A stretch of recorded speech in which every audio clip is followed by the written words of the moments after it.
Brilliant. Well, thanks, Michael, for joining us today. Thank you. So I thought maybe just quickly an overview of Ritz and what you guys are all about. Okay. So Ritz is an award-winning, multi-faceted facility, really, in the sense that our main focus is lessons, music tuition in all instruments, but we've also got a music shop, we've got 2 recording studios and six practice rooms. It's evolved. It used to be exclusively a music shop, and that very quickly expanded out into us giving tuition and growing our roster of teachers pretty quickly. Yeah, sounds good. Brilliant. And I guess, what was your own musical sort of route to education? So I taught myself drums, piano and guitar at a very early age, but singing kind of came later for me, but very quickly became a passion, and I quickly realised that what I was teaching myself by ear or learning by ear, I needed to kind of develop with the theoretical side. Yeah. So then I studied at a much higher level, and it was almost like if what my musicianship was telling me was the answer, it was the theory side was the working out, you know. So it kind of solidified everything that I was already exploring and discovering in doing it by ear and sitting listening to Bob Dylan and Beatles and just trying to figure out chords on my own. And then went into education and it kind of developed from there. Yeah, sounds really good. And I guess as a signed artist as well, so what were the things you noticed about the industry which were positive? So I got signed. I got signed pretty early actually. I got signed to a record deal at 20, and the music industry hit me like a train, both good and bad way. I mean, I got to tour all over the world and meet people like Nelson Mandela, which was a privilege beyond words. But then there was the negative side in the sense that people did exploit your naivety. I think now, thankfully, artists or musicians are much more well informed thanks to the internet and things like YouTube and SoundCloud, podcasts, blogs, all that kind of stuff. Yeah. But of course, when I got signed, there was no internet. Never mind those things. So it was very difficult to be informed about the right things to do, how to present yourself. There was no kind of media training, which I think is a big deal for artists now to understand who they are as a product as well as a vocalist or artist. Yeah. No, it sounds good, and I guess you, as part of that, I'm sure you did some work with different artists, doing different gigs. Yeah, so I toured almost exclusively for 6 years. I was on tour kind of all the time, and when I wanted a break from that, the record company retained me as a vocal consultant. They didn't want to lose me in that sense, so they kept me on, and I ended up working with, my first was Christina Aguilera, which was kind of throwing me in at the deep end, but then Duran Duran, Ozzy Osbourne, One Direction, so quite a diverse mix of people, which I loved because obviously it was working on their vocal health, it was working on rehabbing their voice after a show, getting them ready for the next one. It may have been vocal arranging or harmonies and things like that. So it was varied, but I realised that there was a lot of things that artists, even the very, very top level, do wrong in terms of being on tour. They don't do the right things for their voice. There's pressures on them to do interviews and after show parties and all the rest of it. Yeah. So actually I was working on more getting their voice ready to be at their prime level every single show, and then rehabbing their voice after they finished the tour, ready to go again, or getting them ready to work in studio or record the album or whatever it was. So it was a great time to work with incredible singers, but just in a slightly different capacity, showing them things that maybe they hadn't considered about their voice. Absolutely.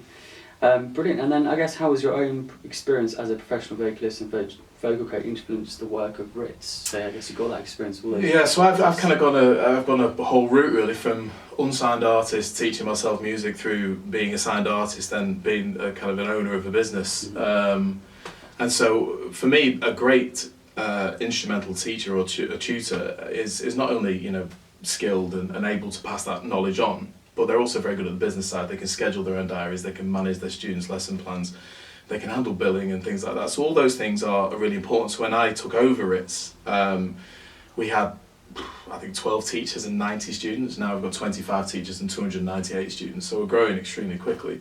And I've kind of handpicked the teachers that we have here because for those qualities. They are, for me, the very best in the area, certainly in terms of their experience and qualifications, certainly, but they've all toured, they've been with huge orchestras, in every instrument list. So, but they also manage their business well. They're reliable for the students, and when a student makes a commitment to go, right, I'm going to invest financially and the time in developing my skill, I want somebody who's going to be there every week. And the mental health aspect of that through COVID particularly was really important because we were able to transfer to online. And people really relied on it as a constant, when so much was changing and so much wasn't planned and so much we weren't able to do so much, to have their weekly cello lesson, violin lesson, singing lesson, drum lesson still online. We migrated very well, so we won some awards for that actually, for being supportive of the community and being able to still offer our services through, which was a terrible time really for everyone. Yeah, absolutely. And I guess your relationship with Rockschool as well, how are you finding your exam days and the syllabus? Well, I've personally as a vocal coach taught Rockschool since 2008. I got onto it very early in terms of my actual physical teaching. And I found the repertoire engaging, I found it applicable to all ages and abilities. I thought it hit the area that was missing, where other ones are more classical based, and it brought a whole new arena of people into thinking, okay, I can actually have a qualification in this, the thing that I love. And our relationship has just developed. Obviously, we're an official champion exam centre, which is phenomenal for us because we get to see all different musicians. But having that, I'm big on having a route for a raw, talented or very beginner artist or instrumentalist musician who can then go all the way through and go, okay, I can do grade here too, and I can perform here, and I can go on, and I can record here, I can do songwriting here. There's a very, progression. There's a progression all the way through, and it kind of harks back to the kind of Berry Gordy days, the Brill building for me, where you kind of have a raw artist that goes in floor one and comes out the top a polished, media trained, fantastic artist. I love that, and I would love to try and do that more here. Yeah, absolutely. And I guess, so obviously you offer the one-to-one lessons. Do you offer any sort of group lessons or anything like that? Yeah, so we've rolled out. We're just about to launch an orchestra, which will be a full, Richmond orchestra available to everybody. We call it the Orchestra for All because it can be all talents, all levels. Very inclusive. We're starting a choir in September, so that's going to be starting. And we do group guitar lessons, group ukulele lessons. Over summer we do summer kids camps. Well, actually we do adults ones as well, but we do, our main one is instruments. Very clever, I'm very proud of it. Where younger kids, 4, 5, 6, 7, 8, they get to experience all instruments, so they come here for 5 days and they get a little go on each thing, and then maybe that ignites a passion in one, and then they come to us for lessons or not, but as long as they take it away and go, I love the drums now, I didn't know I would, or we did one back in Easter, and we've got kids who started now bass lessons, they didn't even know bass existed before.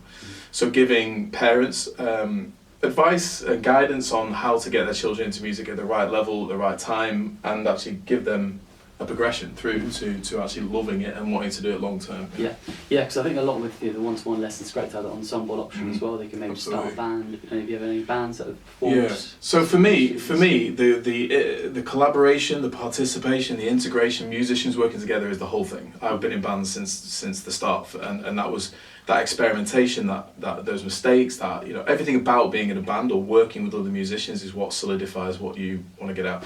Experimenting, making stupid noises and all that kind of stuff.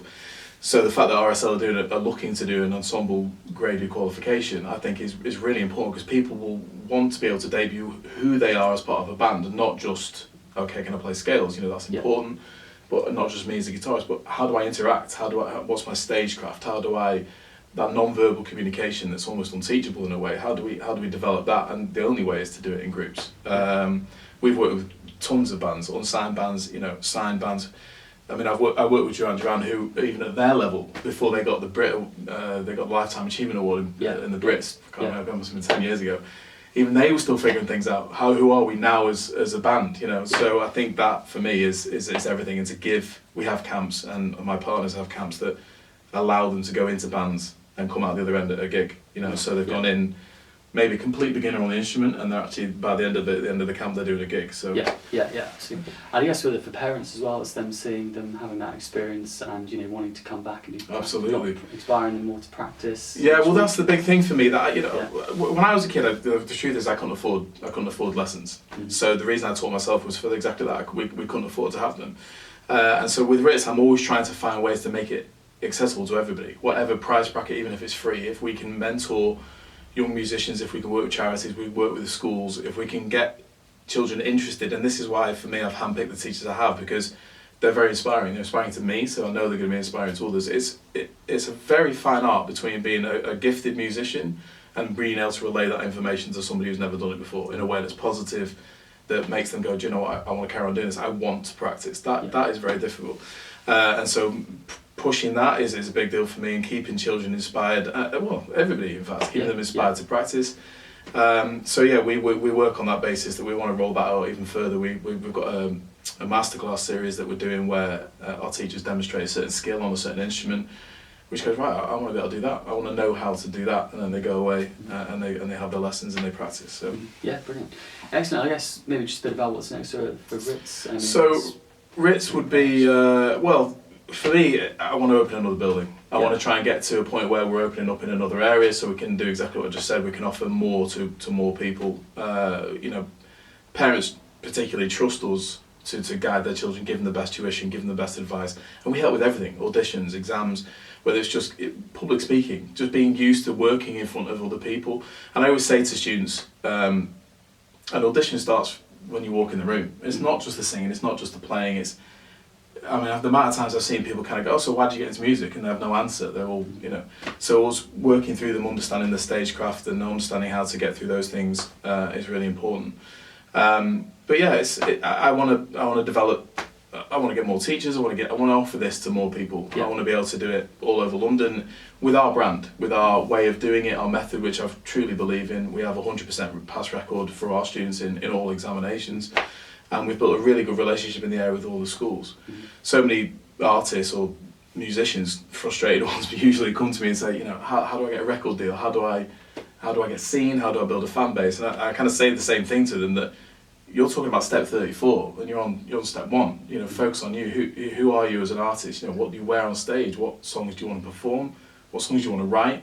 Have you got your socials in order? You know, there's a big difference between you, the musician, and you on holiday with your friends, you know, that we don't want, you know, and you know, a website, you know, I built my first website for free myself, so you know, get these things in order, and then you know, then you're on step 10, you know, get working on SoundCloud, work with producers, find other musicians, align with an unsigned tour, and all of a sudden you're working through these steps and you're getting closer and closer to where you want to be. And the traditional record deal, I think, is totally different now to what it was.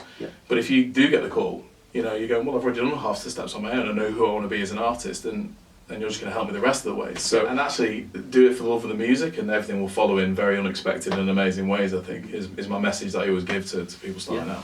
Yeah, mate, it sounds brilliant. And maybe just a bit about how working with Rockschool, how you find that experience, or anyone out there looking at running an exam day or working with Rockschool, what advice you'd maybe give them? So we take it really, really seriously running exam days. We know how much pressure there is on the students. We know how important it is that they perform their optimal level, and what they can do in their bedroom is sometimes very difficult to do in front of a person, the thing I was so amazed about and thought Rockschool did so brilliantly, particularly through the pandemic, was their offering there was always something. You could do it by video, you could do it live on video, on Skype or online, you could do it in person. You know, there was nobody untouched. You know, no matter what area you're in, you can still do it. You can still get a qualification, whether you feel like you're a complete beginner. If you're better at the performance side than the theory side, there's an option for you. If you want to explore the theory, there's those options. It's almost limitless for me where you can go, and that's why I've always championed Rockschool. Being in an exam centre gives us the chance to kind of see the final stage, whether it's our students or not, and a lot of the time it isn't. We've never met them, but they'll come in and we go, you know, have a chat with them about what they've been doing. They've been having lessons, and this is the culmination of all that hard work. Extremely rewarding, and I think for the parents as well to have that visual of, even if they don't pass it, actually, it's a case of you've worked this hard to get to this point, you can do it. Maybe you didn't get it today, but you can do it. And that application, and we see obviously all the time when we help with children applying for further education or doing auditions, people see that you've applied yourself, they see that you can do it, they see that you've had the focus and the determination to do it. That's more important than anything else. And I think Rockschool, with all their offering in terms of the syllabus, is they, you know, to be able to play Stevie Wonder track and a Billie Eilish track, for all of a sudden it takes it from the realm of, oh, I don't want to play classical music, I can actually do this and be graded in a way that values what I'm good at and what I enjoy, and I think that's really important. Yeah, sounds brilliant. And I guess maybe operationally as well, any best practice, I guess you've got the amazing setup rooms here, I guess you sort of put that in place, or how you deal with sort of nerves, maybe some students? So we take it really seriously. All our staff are really, you know, we like to remember people's names. When they walk in the door, we like to go, you know, how did your audition go? How's the drum lessons going? We have a nice community here. We have a nice policy of when people come in, we want to make them feel at ease, as the examiners do. You know, it's in everyone's best interest that they do their best. You know, nobody's looking for people to fail. So we try and make the facilities the best they can be. We try and make the drum kit, the digi kit that we've got, the warm up room. They get plenty of time to, you know, the rooms are all soundproof, so they can feel like, right, I can make my mistakes, and then I go in there and I bring my A game. It's really important for us that it's clean, it's tidy, it's professional, it's run well. People know where they're supposed to be, they know what time they're supposed to be here. That we're organised, our staff are unbelievable, they're well trained, they know how to manage the building, and all those things are really important. And for me as a performer, I wanted to know, how am I getting on the stage? Yeah. You know, am I going to trip on that wire? So people come in, they go, right, here's the practice room, okay, I'm warming up for 20 minutes, then I go down these stairs and I'm into the exam room. It takes some of the nerves away, start to perform, but okay, everything's taken care of, there's somebody here telling me what to do, and we take that really seriously. Yeah, brilliant. Excellent. I guess any advice for anyone starting out as a vocalist or instrumentalist? Any tips or wanting to find a bit more about Ritz, about the start? Yeah, so what I was saying to you before about the steps, doing work behind closed doors, making mistakes behind closed doors is one of the most important things. Go to practice rooms, come here, play with your mates, jam out, try different things.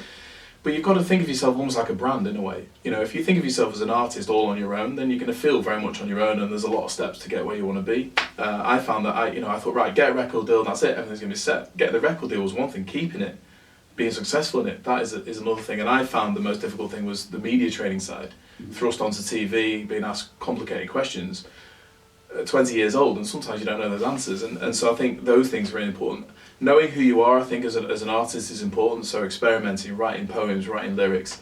How do you want to be portrayed? What style of music do you sing? Think about all these steps, and then go and make a load of mistakes in your lessons, work on your craft, dedicate the time, and then things will start to unfold for you. We've seen it 100 times. I've taken vocalists who were almost too scared to sing in front of me in the room, who are now doing gigs in front of 2,000 people, and that's a huge transition for them personally. They've invested the time, and that's a huge it's a huge confidence builder for them, but it's also something that they can take forward and be very proud of, So the advice I'd give anybody trying to become either a vocalist themselves or a vocal coach is you have to understand who it is you are and who you want to be. And then if you want to then impart that knowledge to somebody else, you have to have that passion, and it can't ever wane. It can't ever become a job, because every artist is different, they have different needs, they have different requirements. So you're always adjusting, you're always using your knowledge to go, right, well, this is what you need, this is how we're going to fix that problem. So I think just taking the time and reading, researching, all those things are really important. You can do so much now yourself as an artist. Before, yes, there may be less of a pot. YouTube has made it so everyone can be an artist in a way, because they can film themselves and upload it to the world. So there's a lot more to filter through. But the reality is, everybody can see you, everybody can be seen, you can be found, and that wasn't the case before. There was no internet. So I think if you do the work and you put the practice in, it might not be exactly as you thought it was going to be. Nobody is necessarily going to come and hand you a big check, but they might in a way you'd never expected. I don't think when I set out I was ever expecting to become a vocal coach, but actually after being an artist and doing what I do now, I'd pick this. So to have gone through that, I'd pick this. An owner of a business who now manages teachers who pass that knowledge on is extremely rewarding. We love it. Brilliant. Well, thank you very much. Pleasure. That's brilliant. And Brilliant. thank you very much. Thank you. Excellent.